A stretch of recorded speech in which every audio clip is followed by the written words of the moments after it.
안녕하십니까. 날씨가 많이 추워졌습니다.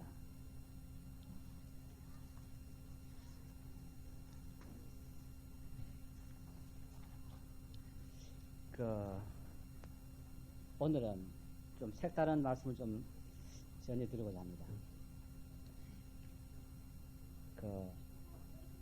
부부 간의 의무에 대해 가지고 조금 생각해 보기를 원합니다.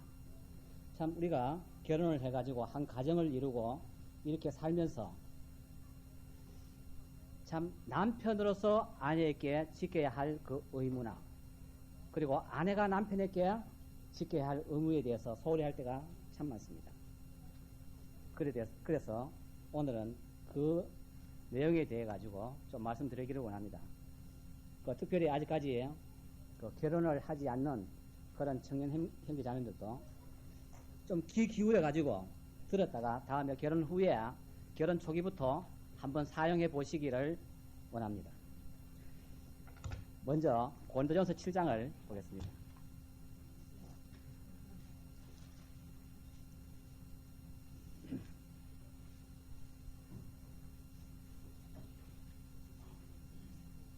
고린도전서 7장 3절입니다.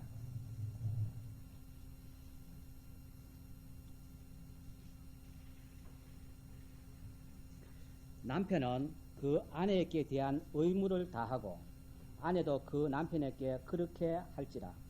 아내가 자기 몸을 주장하지 못하고 오직 그 남편이 하며, 남편도 이와 같이 자기 몸을 주장하지 못하고 오직 그 아내가 하나니. 여기서 말씀드리는 것은 주 안에서 이 부부간이라는 것은 동등한 어떤 위치를 말씀하고 있습니다. 남편도 자기 아내에 대한 의무를 다해야 되고, 그 다음에 아내도 남편에게 해야 할 의무를 다해야 하며, 그리고 아내도 자기 몸을 자기가 주장하지 못하고 남편이 주장하고, 반대로 남편도 남편 자기 몸을 자기가 주장하지 못하고 아내가 한다. 이것은 무슨 말씀이냐 하면은 이 주님 안에서 이 부부간이라는 것은 어떤 동등한 위치를 말씀드리는 것입니다. 그렇다고 해가지고 자매가 형제가 될 수는 없습니다. 그리고 형제가 또한 자매가 될 수는 없습니다. 형제는 형제의 위치에서 아내에 대한 그 의무를 다해야 되고, 자매님들은 자매님의 위치 내에서 남편에게 대한 의무를 다해야 하는 것입니다. 자매님이 형제는 위에 올라가 가지고 어떤 자기의 행사를 추구한다면 그것은 안 됩니다. 그렇다고 해가지고 형제님들도 자매님을 어떤 억압이나 그런 것으로 주관하려 해서도 또한 안 됩니다. 참, 주님 안에서 서로 사랑하면서, 이 사랑이란 말을 요즘 우리가 참 많이 사용하고 있습니다. 그리고 이 교회 안에서 뿐만이 아니라 세상에서도 이 사랑이란 말을 참 많이 사용합니다. 근데 여러분, 사랑이 무엇입니까? 그 사랑이란 말에 대해서 한번 깊이 생각해 보신 일이 있습니까? 근데 실질적으로 보면은 이 사랑의 참 뜻을 모르고 사랑이란 말을 남발할 때가 참 많습니다. 요즘 텔레비 같은데 이렇게 보면은 아주 사랑하는 게 너무 생각도 해보지 않고 사랑이란 말들을 많이 쓰는 것을 봐요. 한마디로 말해가지고 사랑은 무엇이냐면요, 그 사람을 위해 가지고 내 목숨도 내어줄 수 있는 그것이 사랑입니다. 그냥 말로 조금 귀엽다고 해가지고 사랑한다, 이쁘다고 해가지고 사랑한다, 부인이라고 사랑한다, 남편이라고 사랑한다, 그것은 사랑의 남용입니다. 그것은 우리 주님 안에서 참 사랑이 아닙니다. 주님 안에서 참 사랑인 것은 예수님께서 참 자기 몸을 초계같이 버리시고 우리 모든 인간들을 위해서 자기 목숨을 내어주신 그 사랑이 참 사랑인 것입니다. 그러니까 우리도 누구를 사랑한다는 그 자체는 내 목숨까지도 그 사람을 위해서 버릴 수 있는 그러한 자세가 된 그것이 사랑입니다. 너무 이 사랑이라는 말을 아무 곳에나 남발하지 마시기 바랍니다. 그렇다고 해가지고 이제 사랑한다는 소리에 하지 말라는 것은 아닙니다. 그러나 그 사랑의 참 뜻을 알고 과연 내가 이 누구를 사랑한다 하면은 그러한 마음가짐으로 사랑할 수 있어야 할 것이 참 사랑인 것을 말씀드립니다. 에베소서 5장을 한번 보겠습니다.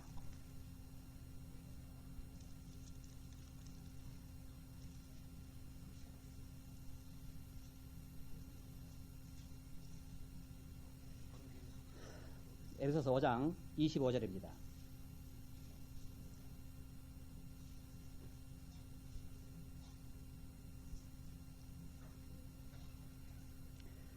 남편들아 아내 사랑하기를 그리스도께서 교회를 사랑하시고 위하여 자신을 주신같이 하라.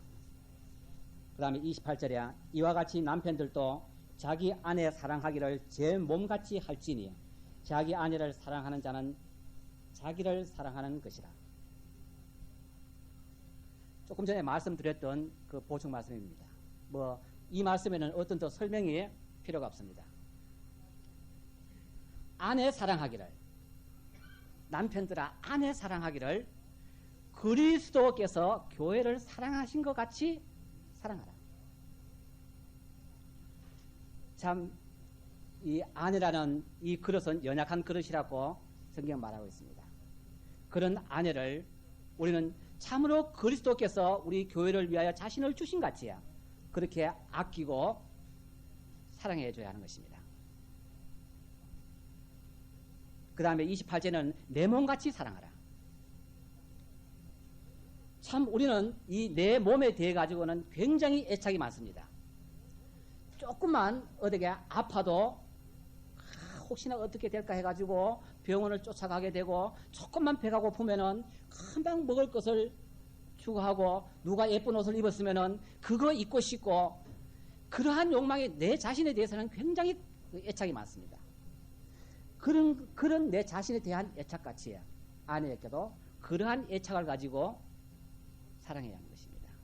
그것이 남편들이 아내를 사랑해야 할 그 참 사랑인 것입니다. 그 다음에 베드로전서 3장에 한번 보겠습니다.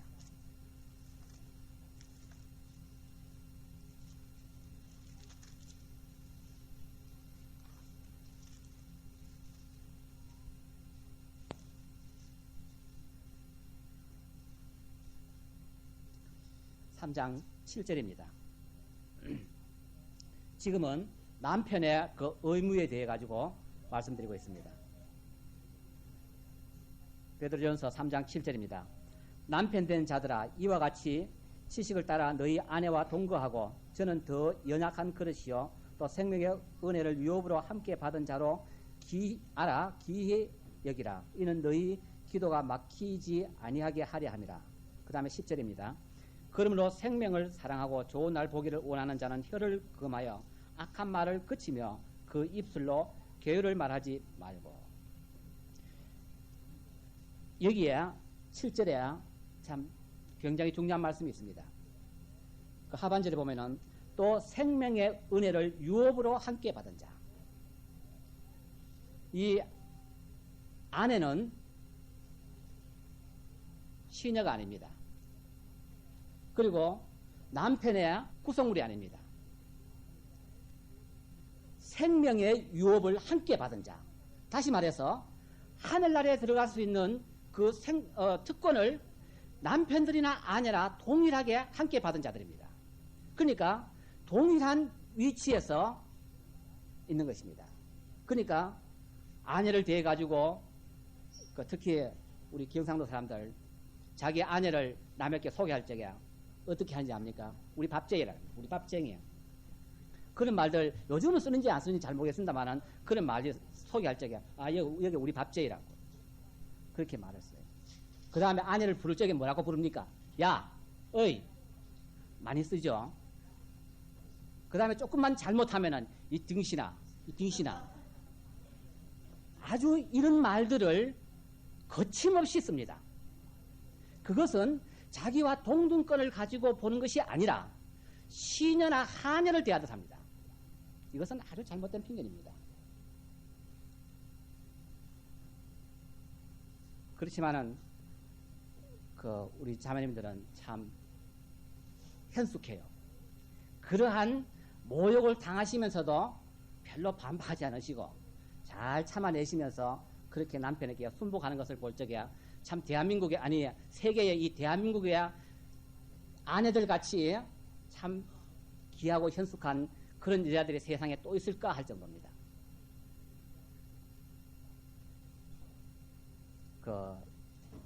결혼하기 전에 이제 어떤 형제와 자매가 사귀입니다. 사귈 적에는 어떻게 합니까? 어이, 야, 등신아, 이런 말 씁니까? 안 씁니다. 아이고 자매님, 아이고 김자매님, 아이고 이자매님, 아이고 예, 그렇습니까? 아주 깍듯이 참 공손하게 잘 대합니다. 그러다가 결혼만 딱 하고 나면은 어이, 야, 이거 왜 이런 풍조가 일어나는지 모르겠습니다. 저도 마찬가지입니다. 뭐 저라고 예외라는 것은 말씀드리는 것은 아닙니다. 그러나 조금 전에 말씀드렸듯이 아내들도 남편과 동일한 하늘나라의 유업을 가진 자들입니다. 그러기에 그런 식으로 아내를 대하지 말라 이겁니다. 그리고 이 그리스도인들 가운데서도 참 이 다툼이나 그 부부간의 싸움들이 참 많이 일어납니다.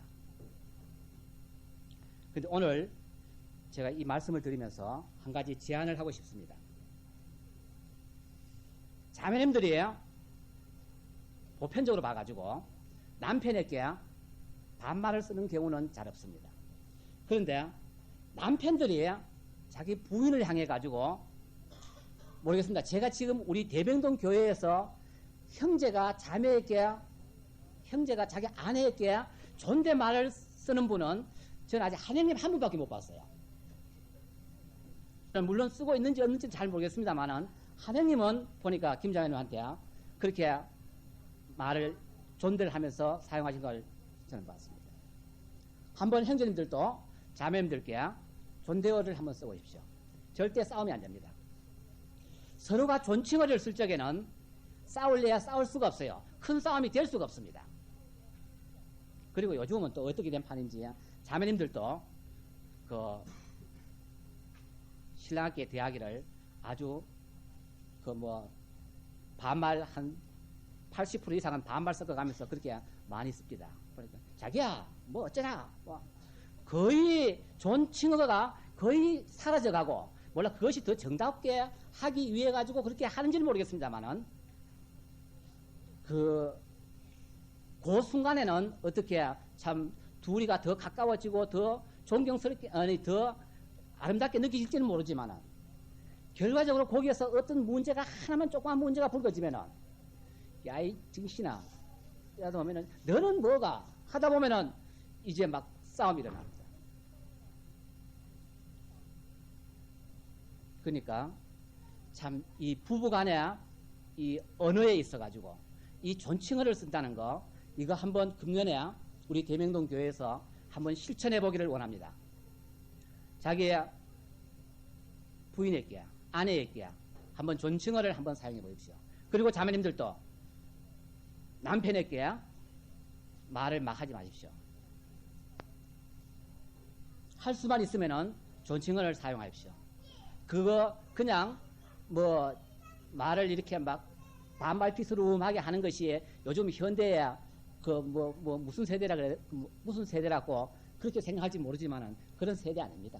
교회 안에서는 그거 절대적으로 있어서는 안 됩니다.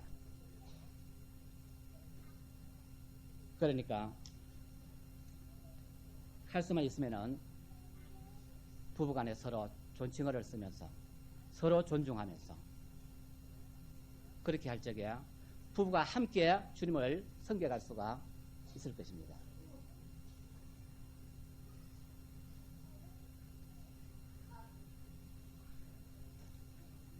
할 수만 있으면은 그리고 상대방에게 상처가 되는 말들은 하지 마십시오. 그 자매님들에게 가장 그 상처되는 그 말이 대강 이렇게 보면은 뭐냐 하면은, 그래, 그거밖에 할 줄 모르느냐. 이것이 굉장히 상처가 될 수가 있고, 그 다음에 또 더 큰 것은 뭐냐면은, 니네 친정에서는 그거밖에 못 배웠느냐.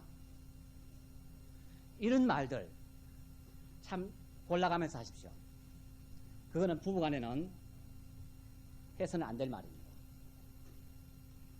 그런 서로가 서로에게 상처를 주는 그런 말들은, 다시 말씀드리지만은 자매님들도 형제님들과 동일한 하늘나라의 시민권을 가진 사람들입니다. 하늘나라에 갔을 적에는 하늘나라에 가서도 내가 그 형제의 자매가 되는 것은 아닙니다. 동등한, 그 형제와 동등한 위치에서 살게 되는 것입니다. 그러니까 형제님들, 자매님들 대하실 적에 이제 좀 이 언어에서도 좀 조심하시면서, 그리고 참으로 주님께서 교회를 사랑하신 것 같이 그러한 사랑으로 자매님들을 사랑하시고, 물론 자매님들도 마찬가지입니다. 그런 마음으로 형님들을 존경하고 사랑하면서 그렇게 가정을 이끌어 나갈 적에는 참으로 그 가정은 주님 앞에 아름다운 가정이 될 것입니다.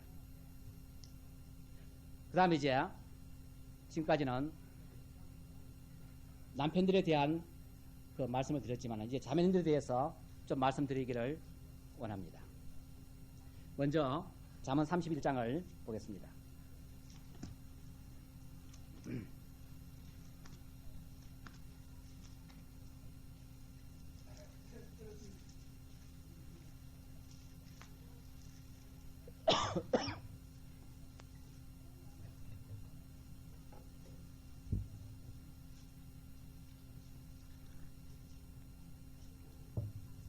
잠언 31장 10절부터입니다.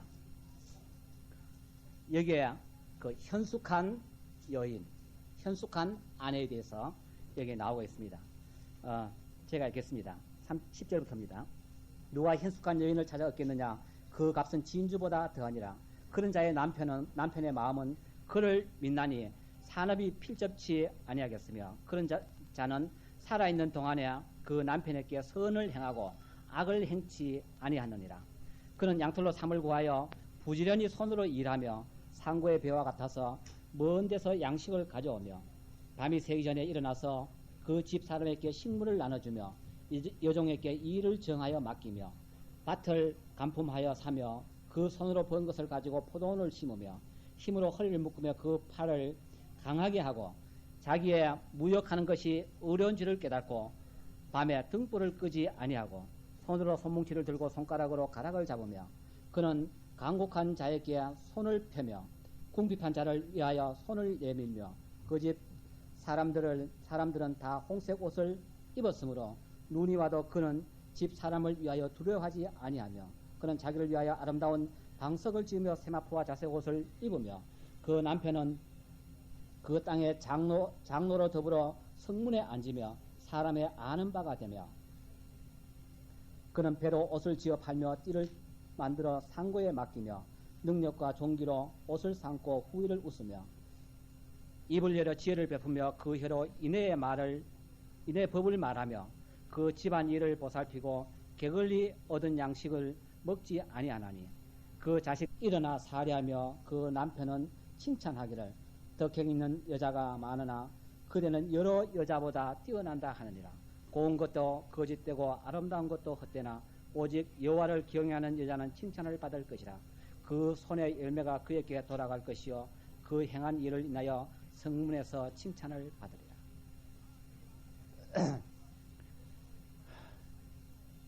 이 잠언 31장 10절부터 끝절까지 자매님들 집에 가서 다시 한번 상고해 보십시오.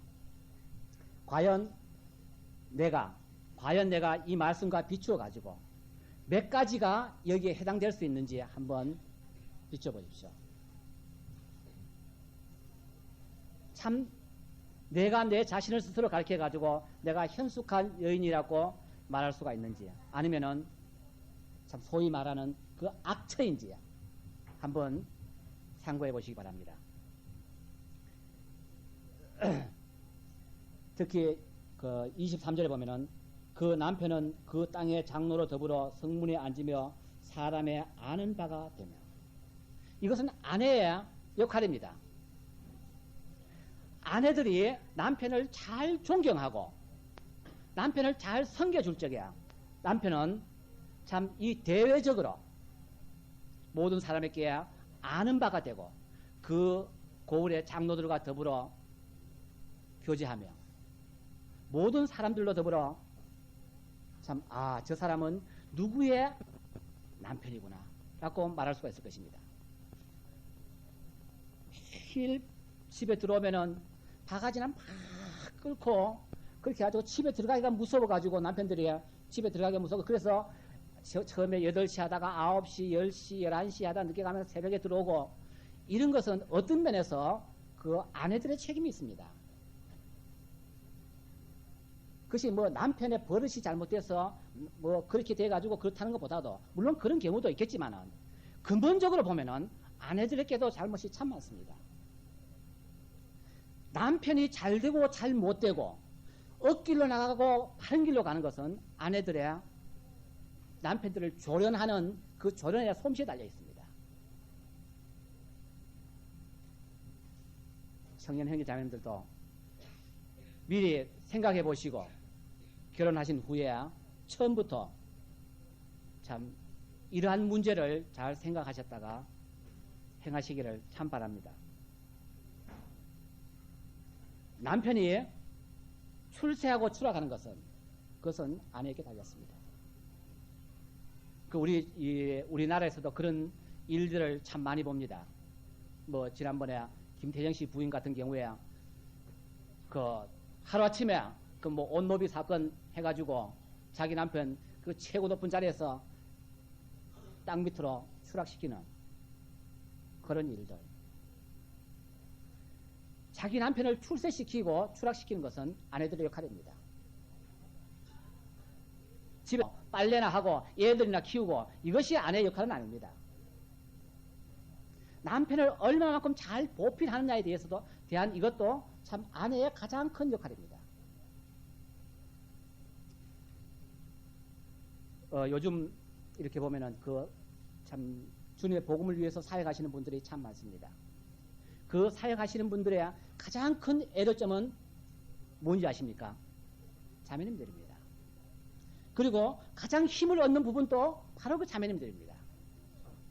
자매님들이 그 형제님을 얼마나 잘 보필하느냐에 따라 가지고 그 형님의 참 복음을 잘 전하고 그리고 힘을 가지고 교회를 이끌어 나갈 수가 있지요.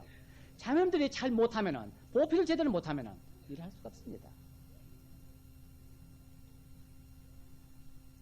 그러니까 그러한 것을 인식하시고 참 자매님들의 역할이 형제들보다 더 중요하다는 것을 깨달으시기를 바랍니다. 30절에 고운 것도 거짓되고 아름다운 것도 헛되나 오직 여호와를 경외하는 여자는 칭찬을 받을 것이라. 그 손의 열매가 그에게 돌아갈 것이요 그 행한 일을 인하여 승리해서 칭찬을 받으리라. 고운 것도 헛되고 아름다운 것도 헛되나 오직 여호와를 경외하는 그 여자만이 칭찬을 받을 것이다. 깊이 새겨보시기를 바랍니다. 참 집에 가셔서 이 말씀을 다시 한번 상고해 보시고 과연 내가 현숙한 여인인가를 점검해 보시고 아니라면은 그렇게 되시기를 참 바랍니다. 베드로전서 3장입니다.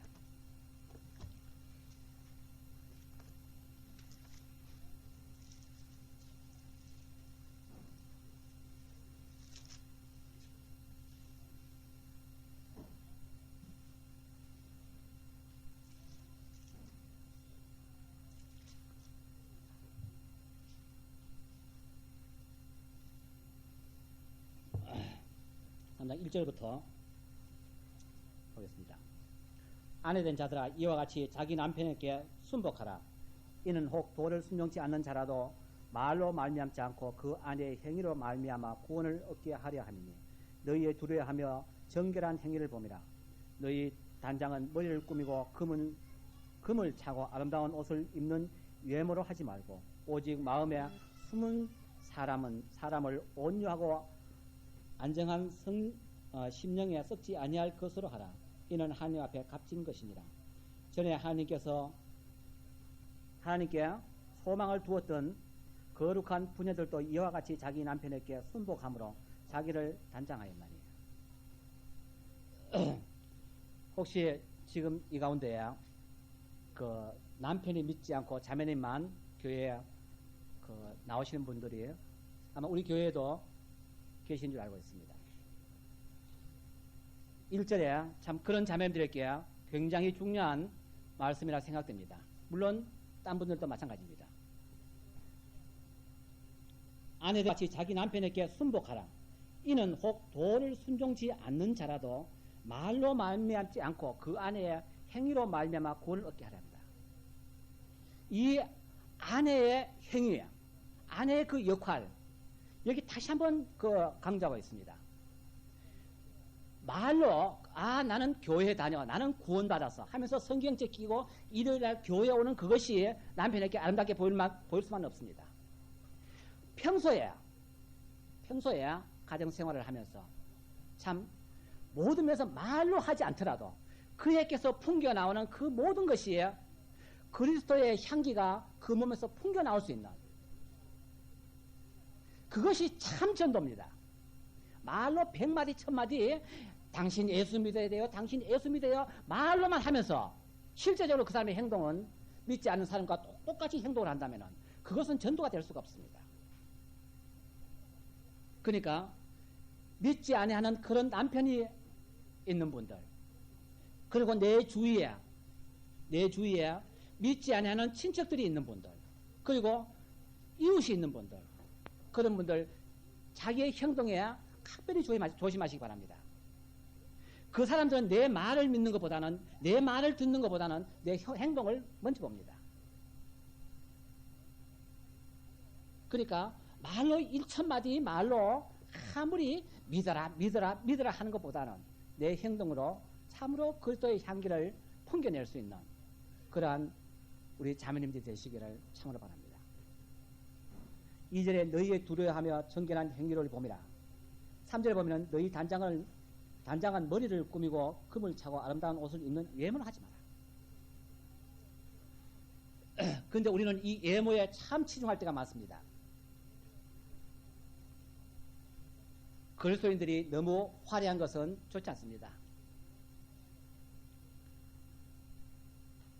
자기 외모만 꾸미고 실제적으로 속은 텅 비어 있는 그러한 속빈 강정 같은 그러한 그리스도인이 아니라 참으로 속이 찬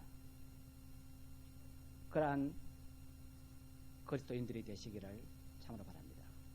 그저 외모로 아름다운 옷을 입고 금가락지를 끼고 머리를 이상하게 물들여 가지고 아름답게 해가지고 그렇게 나오는 그것이 주님 앞에는 아름답지 못합니다. 참으로 아름다운 것은 내적으로 내가 말하지 않더라도 그리스도의 향기가 몸에서 절로 풍겨나는, 그렇게 할 적에 내 이웃도 나를 보고 주님을 믿게 될 것이고, 내 친척들도 마찬가지고, 내 믿지 않는 남편이나 내 믿지 않는 아내들이 그것을 보고 믿을 것입니다. 그러니까 말로 하는 것이 아니라 행동으로 하는 전도를 참 하시기를 바랍니다.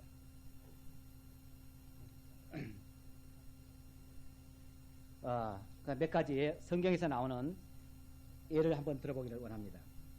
부부간에 이 사랑이라는 것이 얼마나 중요하고 값진 것인가에 대해서 먼저 이삭에 대해 가지고 한번 찾아보기를 원합니다.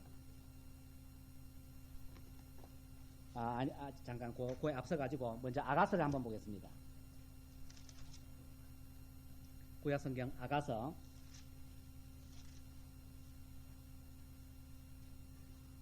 6장입니다.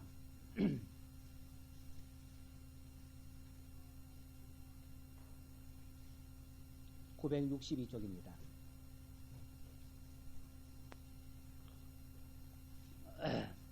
(6장 3절) 보겠습니다. 나는 나의 사랑하는 자에게 속하였고 나의 사랑하는 자는 내게 속하였다. 그가 백합화 가운데서 그 양떼를 먹이는구나. 나는 나의 사랑하는 자에게 속하였고 그는 나의 사랑에 속해 있다. 참 이거 그냥 이렇게 봅니까? 그렇지? 실제적으로 가만히 음미해 보면은 굉장한 말씀입니다. 나는 그에게 속했고 그는 나에게 속했다. 나의 사랑하는 자는 나에게 속했고 나는 그에게 속해 있다. 이건 부부간의 어떤 공동체를 말하는 것입니다. 그 다음에 꼭 한 장 넘겨가지고 8장에 한번 봅시다. 8장 7절입니다.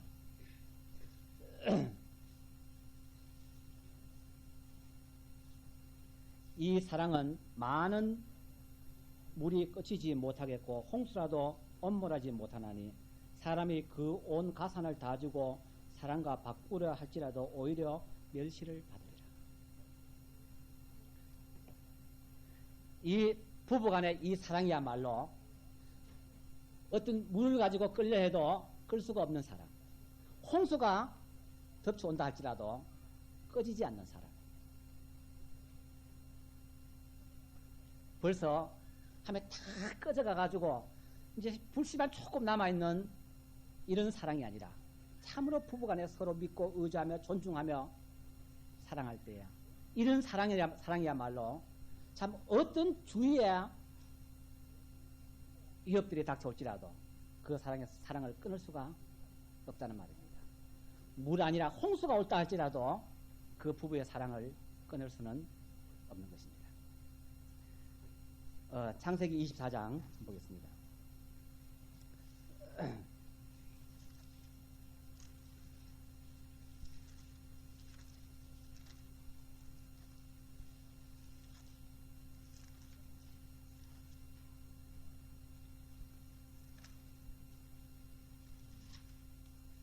창세기 24장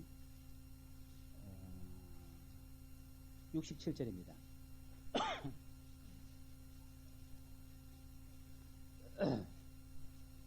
이삭이 리브가를 인도하여 모친 사라의 장막으로 들이고 그를 취하여 아내를 삼고 사랑하여 이삭이 모친 상사 후에 1호를 얻었더라. 이것이 아내입니다. 이것이 사랑이고요. 이 이삭이 자기 어머니 그 리브가의 죽음으로 인해 가지고 굉장히 그 고통 가운데 있었습니다. 굉장히 어려운 가운데 있었어요. 그렇게 슬픈 가운데 있었습니다.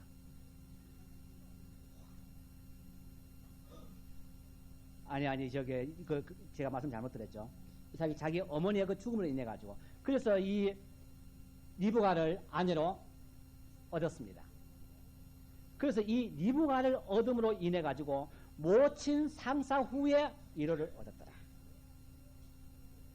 모친이 그렇게 애통하고 그렇게 마음 아프던 그 모친 상사의 그 외로움과 슬픔을 자기 아내로 인해서 위로를 얻었다.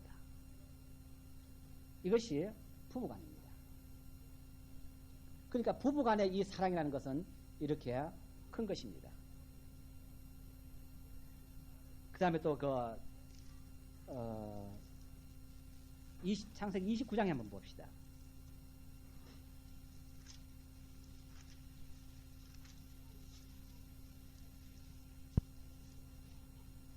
29장 20절입니다.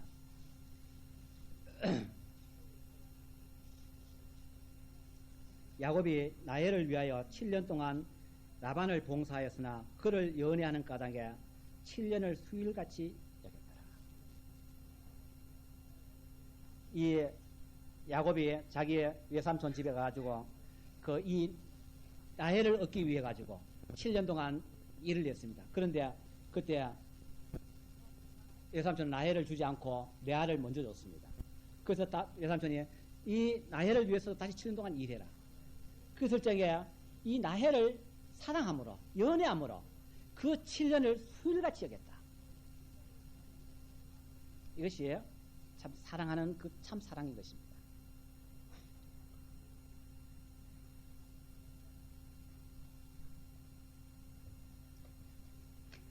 그 다음에 에스더에 대해서 좀 말씀을 보고 마치기를 원합니다. 에스더 좀 봅시다. 구약성경 에스더.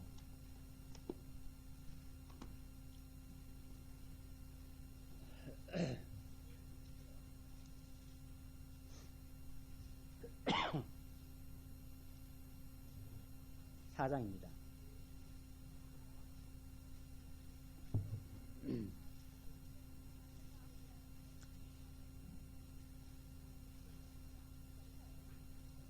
이 에스더는 1장부터 쭉 읽어보면은 아하수에로 왕에 나오고, 그리고 그 아하수에로 왕의 첫 번째 그 부인인 그 와스디가 나옵니다. 오늘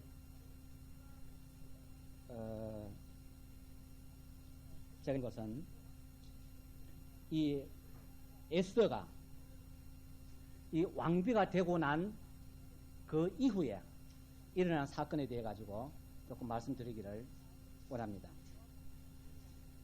이 아하수에로 왕이 그 1장부터 보면은 자기가 자기 아내 그 와스디를 참 사랑했었습니다. 그리고 굉장히 이뻤어요. 그래서 어떤 연애를 하는 가운데 자기 아내를 낳으라 그랬습니다. 모든 사람들께 자랑하기 위해 가지고. 그런데 이 와스디가 나오지 않았어요. 그것을 거절했습니다. 그때 이 아하수에로 왕이 분노해 가지고 자기의 그 왕후인 그 아내를 멸해버렸습니다. 쫓아내버렸습니다. 그 이후에 이제 보면은 다시 아내를 얻기 위해 가지고 이제 모든 것이 나옵니다. 근데 그때 당시에 이 아하수에로 왕이 치리하던 그 나라가 얼마 정도의 나라였느냐 하면은 127도, 그 도가 127도였다 하는 것이 나옵니다. 그러니까 아마 그 한 도가 지금 우리나라에 말하는 이런 도인지는 모르겠습니다만은 어쨌든 간에 그 나라가 꽤 큰 나라였던 것은 분명합니다. 그런 나라를 치리하는 그 아하수에로 왕이 자기의 아내를 패하고 나서 이제 다시 왕후를 맡기 위해 가지고 이제 그 신복들이 이제 어떻게 했냐면은 전국의 처녀들을 전부 다 왕궁으로 불러 모으라 그랬어요. 그래서 물론 뭐 전부 다는 아니겠죠. 그 중에 이제 어떤 제한이 있었겠죠. 그래가지고 그 처녀들을 전부 왕궁에다 모았습니다. 그 숫자가 그 이 성경학자들이 말하는 것은 좀 조금씩 다릅니다만은 최고 적게 말하는 사람도 한 400명, 그 이상을 말하는 사람은 한 2000명 정도, 이런 정도의 큰 숫자였습니다. 그 많은 숫자를 이제 왕궁에다 들여놓고 그들에게 각각 이제 그 후궁의 방을 정해가지고 거기다 안치시켜 놓고 1년 동안 6개월은 이제 모략가 있던 이제 그걸로 자기를 단장하고, 그 다음에 또 6개월은 왕을 위해 가지고 또 그 처녀들의 몸을 단장하고 난 후에 1년이 되면은 그때 이제 그 왕궁으로 이제 왕을 영접하러 밤에 나옵니다. 나와서 그 반에 왕을 모시고 난 그 이후에 이제 자기는 이제 다시 후궁의 방으로 돌아갑니다. 돌아가고 나오면은 다시 왕이 그 사람을 부르지 않으면은 다시는 왕 앞에 나타나지 못합니다. 그래서 그 날짜를 계산하니까 여기 보면은 거의 하루에 거의 한 명씩이었었어요. 그러니까 그 숫자가 엄청난 그런 숫자였습니다. 그런데 이 에스더도 이제 그 처녀들 중에 한 사람이었었습니다. 그래서 이 아하수에로 왕의 그 이제 왕후가 되기 위해서 거기 갔었는데, 그 아하수에로 왕이 이 에스더를 보고 굉장히 에스더를 사랑했었습니다. 그래서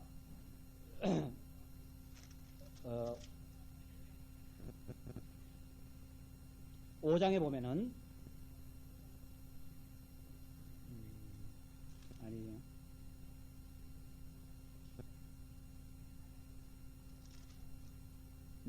4장에 2장에 보면은 이제 2장 끝에 보면은 그 16절에 보면은 아하수에로 왕이 7년 10월 곧 데벳월에 에스더가 이끌려 왕궁에 들어가서 왕의 앞에 나아가니 왕이 모든 여자보다 에스더를 더욱 사랑하므로 저가 모든 처녀보다 왕의 앞에 더욱 은총을 얻은지라. 왕이 그 머리에 멸류관을 씌우고 와서디를 대신하여 왕후를 삼은 후에 왕이 크게 잔치를 베푸니 이는 에스더를 위한 잔치라.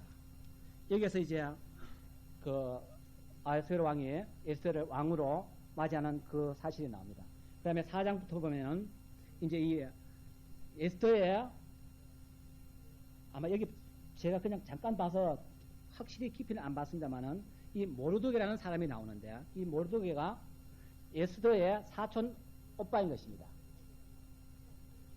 이 모르드게가 이제 여기서부터 4장에부터 이제 모르드게가 등장을 합니다.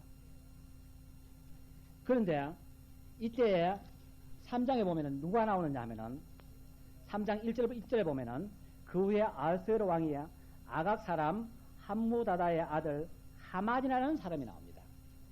이 하만이라는 사람을 이 아하수에로 왕이 굉장히 이제 사랑하고 굉장히 큰 권력을 줬어요.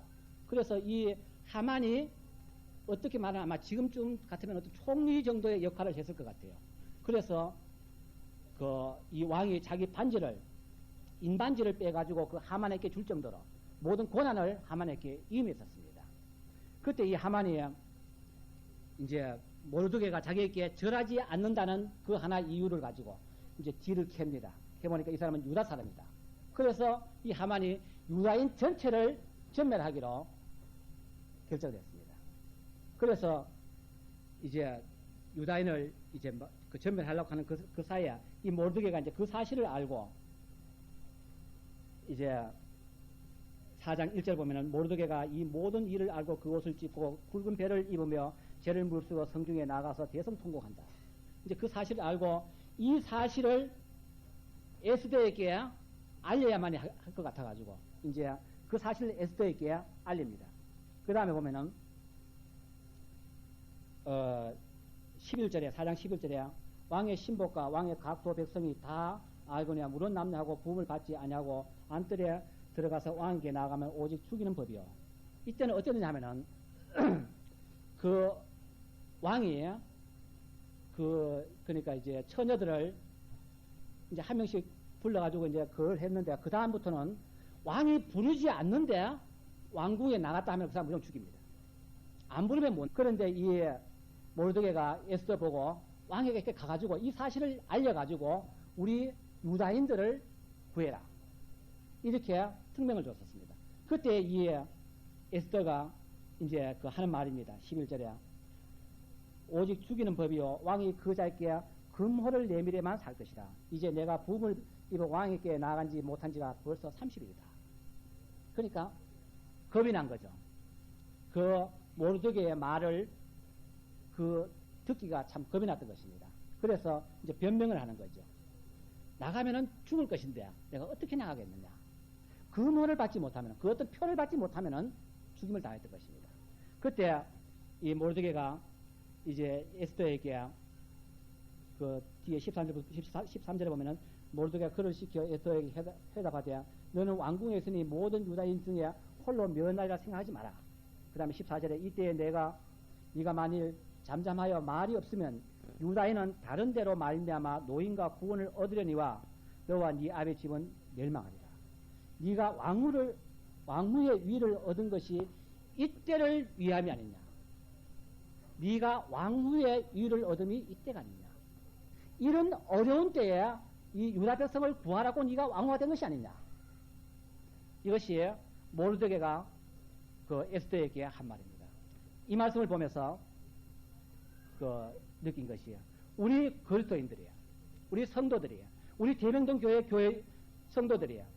구원함을 받은 것은, 택함을 받은 것은 아무 무의미하게 받은 것은 아닙니다. 하나님께서 무엇에 쓰시기 위해서 우리를 구원하신 것입니다. 이 세상에 있으면서 이 에스더가 그 왕후가 된 것도 그냥 된 것이 아니라 이 어려운 때에 유다 백성을 구하기 위해 가지고 왕후가 된 것 같지요. 우리 그리스도인들도 아무 뜻 없이 이유 없이 그냥 한 생명이 불쌍해 가지고 하나님께서 구원하신 것만은 아니라 이겁니다. 우리에게도 다 우리에게 은사가 있고 우리의 할 일들이 다 있습니다. 우리는 그 일들을 이 에스더가 잘못하면 죽을 건데 위험한데 못하겠다 이렇게 변명하지 마시고 그 뒤에 16절에 보면은 당신은 가서 수산에 있는 유다인을 타보고 나를 위하여 금식하되 밤낮 3일을 먹지도 말고 마시지도 마소서. 나도 나의 시녀로 더불어 그렇게 금식한 후에 규례를 어기고 왕에게 나아가리니. 그 다음에 뭡니까? 같이 한번 읽어봅시다. 끝에 죽으면 죽으리이다.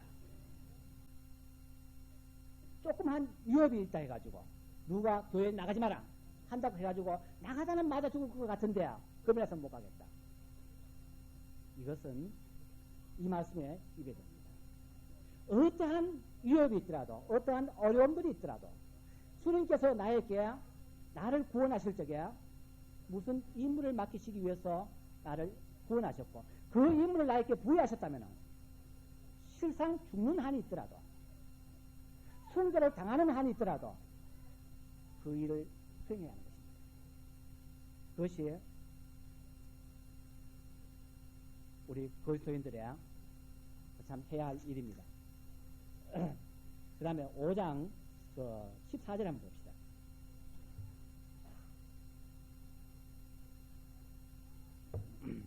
그 안에 세레스와 모든 친구가 이르되 50규빗이나 높은 나무를 세우고 내일 왕에게 모르드게를 그 나무에 달기를 구하여 왕과 함께 즐거이 잔치에 나아가소서.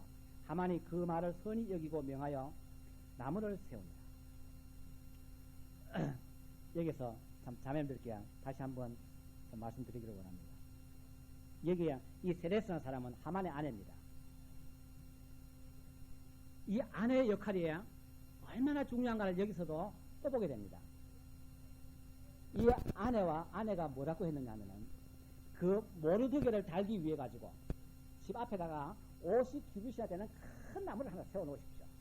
그래 가지고 다음에 잔치할 적에 왕에게 이야기해 가지고 그 모르드게를 그 나무에 다십시오.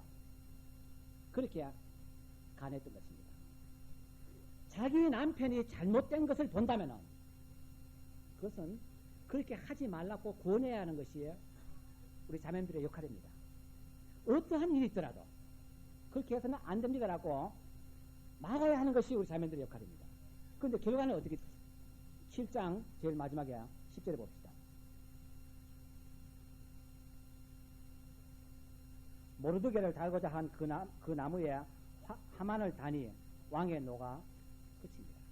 결과는 이 자기 아내의 조언에 따라 가지고 모르드게를 달라고 세운 나무에 모르드게를 단 것이 아니고 하만이 달렸습니다. 자기 남편이 달렸습니다. 참 우리 아내의 역할이라는 것이 이렇게 중요합니다.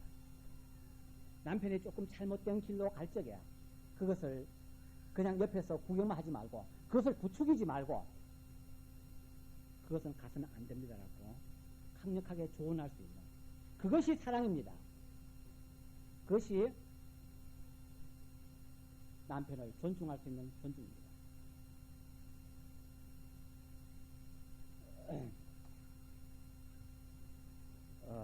사무엘하 잠깐 한번 보겠습니다. 사무엘하 6장입니다.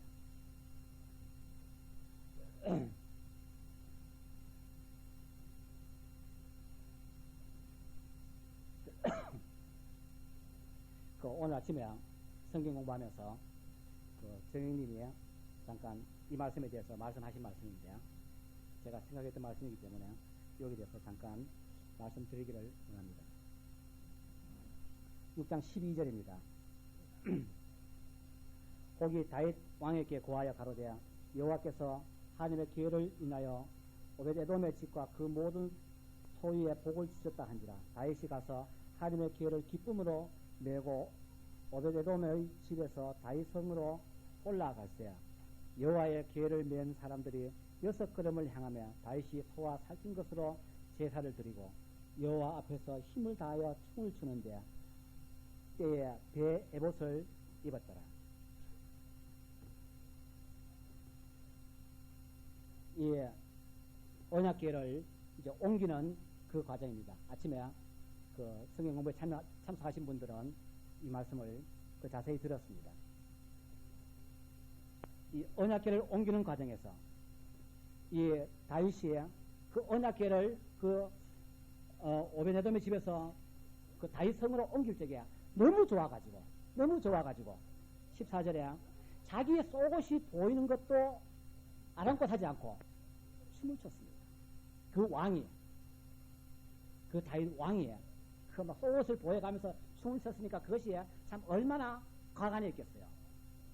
그것을 보고 16절에 여호와의 궤가 다윗 성으로 들어올 때 사울의 딸 미갈이 창으로 내다보다가 다윗 왕이 여호와 앞에서 뛰놀며 춤추는 것을 보고 심중에 저를 업신여기다. 다윗은 그 언약궤가 자기 다윗 성으로 오는 것을 너무 좋아가지고 참 창피한 것도 있고 막 춤을 추는데 이 미갈, 이것은 사울의 딸이죠. 사울의 둘째 딸입니다. 이 미갈은 거기서 창을 이렇게 내다보면서 다윗이 막 춤추고 오는 것을 보고 다윗을 업신여겼다 했습니다. 이 업신여긴 이유에 대해 가지고는 아마 생각해 볼 적에 이 미갈은 처음부터 사울 왕의 딸이었습니다. 다시 말해서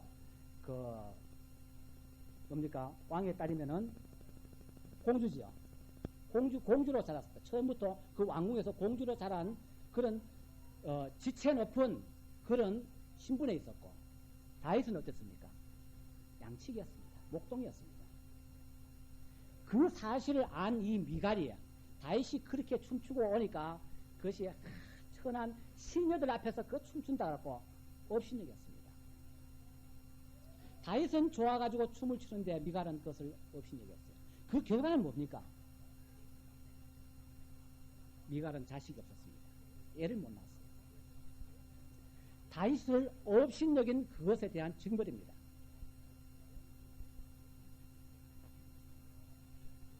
우리 교회 내에서도 이런 경우들이 참 없을 수가 없습니다.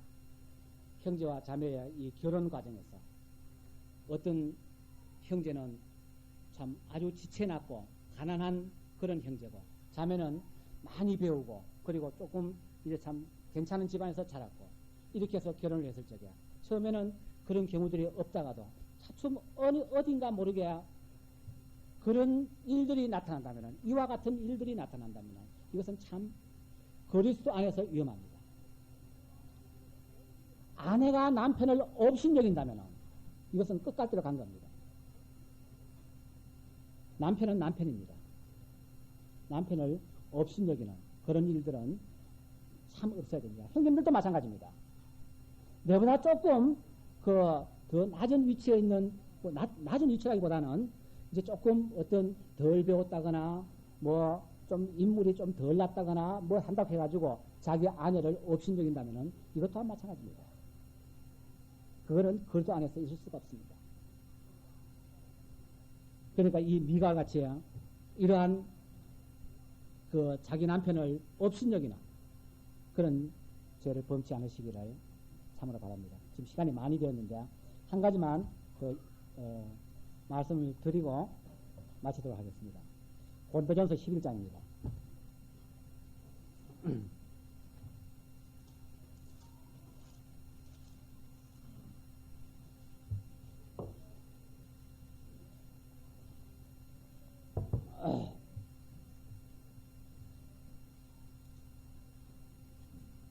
고린도 11장 1절입니다.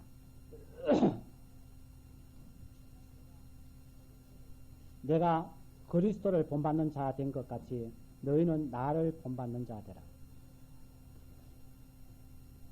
이 말씀 어떻게 생각하십니까? 이거 어제 저녁에 제 집사람하고 집에서 밤에 교제 나누는 가운데 이 말씀을 했었어요. 내가 그리스도를 본받는 자 된 것 같이 너희도 나를 본받는 자 되라. 과연 이러한 말을 우리는 누구에게 할 수가 있겠습니까? 내가 그리스도를 본받는 자 된 것 같이 너희는 나를 본받으라. 이것은 참 굉장히 큰 말씀입니다. 사도 바울이 내가 그리스도를 본받았으니까 내가 그리스도를 본받았으니까 너희는 나를 본받으라. 이것은 이 어떤 생활의 관정이나 여러 가지 문제에서 나타나겠죠. 내가 그리스도를 본받는 것 같이 너희는 나를 본받으라. 모든 생활 면에서 참 이러한 말을 우리가 누구에게 나를 본받는 자가 되십시오라고 권할 수 있는 그러한 참 형제와 자매님들 되시기를 참으로 바랍니다. 나는 아닌데 말씀은 이러니까 말씀을 믿으라는 보다는 그 말씀을 난 이렇게 이행했으니까 형제님도 자매님도 이렇게 이행하십시오라고 말할 수 있는 그러한 간증들을 참 나타내시기를 바랍니다. 저는 까맣게 잊고 있었습니다만은 제가 결혼을 해가지고 그러니까 78년도 제가 78년도에 결혼을 했었어요. 결혼을 해가지고 이제 뭐 신혼여행이라고 갔다 와가지고 제가 집에 제일 먼저 갔었습니다. 갔다가 이제 거기서 나오는데 저는 그 말을 잊어버리고 있었는데 집에 그 자매는 잊지 않고 있더라고요. 장모님이 뭐라고 말씀하셨느냐. 그것이 이제 결혼한 딸과 사이에 제일 처음으로 부탁하신 말씀입니다. 싸우지 말고 살아라. 싸우지 말고 살아라. 그 다음에 그 뒤에 붙인 말씀이 뭔지 압니까? 나도 싸우지 않았으니까 너희도 싸우지 마라. 이것이 뒤에 붙여진 말입니다. 나도 싸우지 않고 살았으니까 너희도 싸우지 마라. 싸우지 말고 살되 나도 싸우지 않고 살았으니까 너희도 싸우지 마라. 참 그때는 그 말을 그냥 이렇게 귀넘어 들었었는데 어제 저녁에 그 지사라고 교제하면서 그 이야기를 다시 한번 이렇게 떠올려가지고 생각해 보니까 참 그 혼자 된 그 노인의 그 삶을 전체를 다 보는 것 같은 그런 느낌이 들었었습니다. 참 우리들도 이 본도서에 있는 말씀과 같이 내가 하나님을 본받는 자 된 것 같이 내가 그리스도를 본받는 자 된 것 같이 너희도 나를 본받는 자가 되라. 이러한 간증을 이러한 본보기를 참 우리 성도님들께서 자라나는 그 어린 성도들에게 그리고 내 주위에 있는 모든 사람들에게 이러한 말을 담대히 할 수 있는 그런 신앙생활이 되시기를 참으로 바랍니다.